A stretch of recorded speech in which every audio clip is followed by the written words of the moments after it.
संत तुकाराम महाराज गाथा अभंग क्रमांक 104. हा अभंग संत तुकाराम महाराजांचा आहे. यामध्ये त्यांनी परमेश्वराला प्रश्न विचारत माणसाच्या आयुष्यातील अन्याय, विषमता आणि वेदना यावर कठोर भाष्य केलं आहे. हा अभंग म्हणजे एक भक्तांचं जळजळीत आत्मप्रश्न आणि परमेश्वरापुढे भावनिक साकडे आहे. अभंग. काय दिनकरा केला कोंबड्याने खरा, का हो ऐसा संत ठेवा, भार माझे माथा देवा.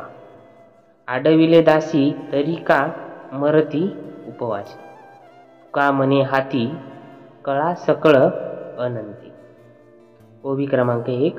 काय दिनकरा केला कोंबड्याने खरा.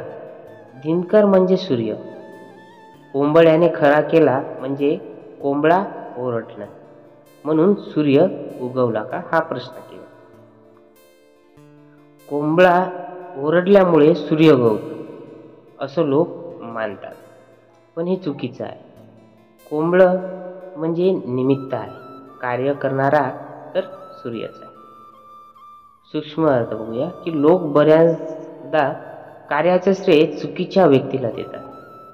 ज्या गोष्टी नियतीने परमेश्वराला घडवल्या असतात त्यांचं श्रेय दुसऱ्याला दिलं जातं. का हो ऐसा संत ठेवा, फार माझी माथा दे. म्हणजे हे देवा, तू असे संत, सत्पुरुष किंवा सज्जन ज्यांचा लोक सत्कार करतात का ठेवलेस, की ज्यांना भार म्हणजे अन्याय, दुर्भाग्य माझ्या डोक्यावर टाकला.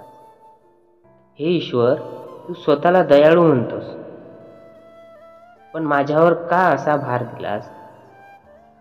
हे तुकाराम महाराजांचे अंतःकरणातून आलेले खरे प्रश्न आहे. यावरून संदर्भ बघा की भल्या भल्यांवर संकट येतात, वाईट माणसांचं काहीच होत नाही.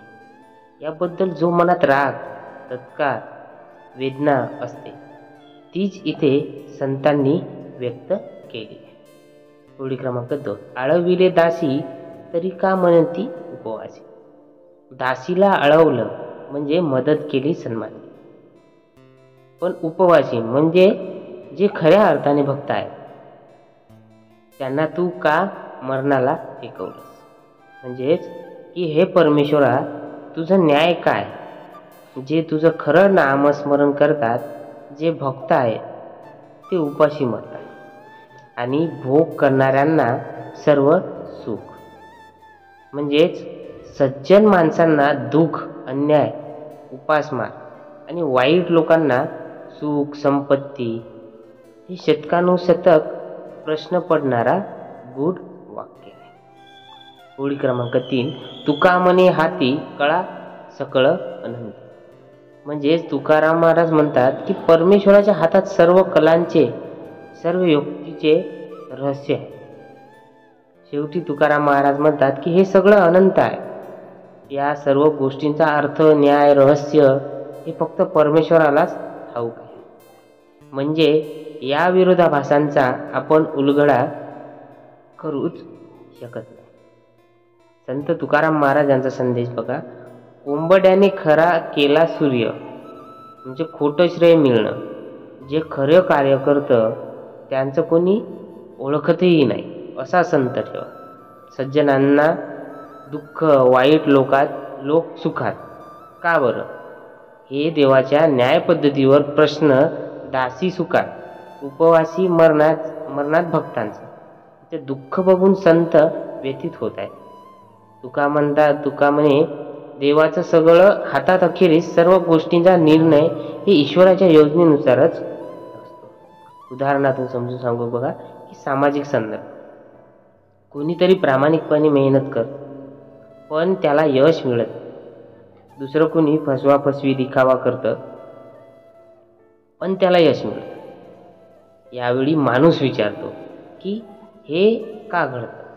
हा प्रश्न तुकाराम महाराज विचारत आहे.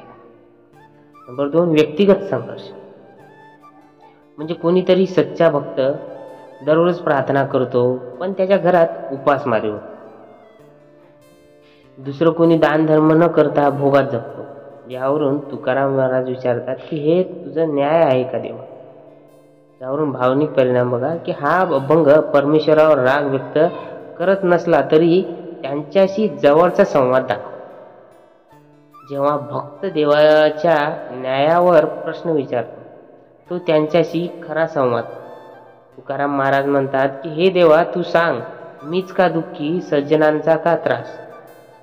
शेवटी तुकाराम महाराजांचे आत्मज्ञान बघा. शेवटच्या ओळीत ते म्हणतात की तुका म्हणे हाती कळा सकळ अनंती. म्हणजे हे सर्व अनंत आहे, आपल्या शूद्र बुद्धीने हे समजत. देवाच्या योजनेची एक वेगळीच समज आहे जी मानवाच्या समाजाच्या पलीकडे. यावरून निष्कर्ष असाच की अन्याय वाटणारी घटना कधी कधी जगात निस्वार्थ सज्जन लोक उपाशी राहतात. अवास्तव श्रेय खरे कार्यकर्ते दुर्लक्षित, पण दिखाव्या लोकांना यश, ईश्वराला प्रश्न.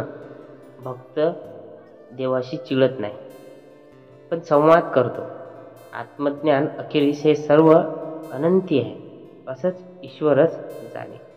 हा अभंग म्हणजे मनुष्याच्या वेदनांचा, प्रश्नांचा आणि शुद्ध हृदयाने देवाशी केलेल्या संवादाचा सर्वोच्च नमुना आहे मित्रांनो.